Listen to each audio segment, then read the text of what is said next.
Na mimi sasa hivi nataka sitakuwa na album, lakini nitatoa EP ya taarab. Yaani ndio maana nikasema The Queen is back. Nataka unionyeshe vitu vya tofauti tofauti, sio wenzetu tu wa Bongo Flava waimbe EP. Mpaka taarab itakuwa na EP ya takriban nyimbo 4, lakini nyimbo ya kwanza tulioanza nayo ndio hii Kachezo na Kuchezaga.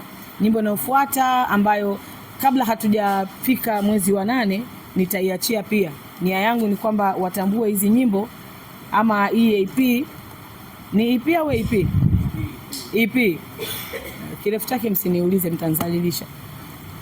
Kwa hiyo kabla hatujafika kwenye hiyo siku ambayo tutakwenda kufanya hili tamasha, tayari nyimbo zote 4 ambazo zitakuwa kwenye EP moja zitakuwa nimesha-release na watu wanazijua, na pale tutakwenda kuziimba. Kwa hiyo tumeanza kwa utambulisho ama kwa utangulizi wa nyimbo hiyo ya Kachezo na Kuchezaga, lakini kuna nyimbo humu ndani inaitwa Habibi, lakini pia kutakuwa na nyimbo inaitwa Huniwezi.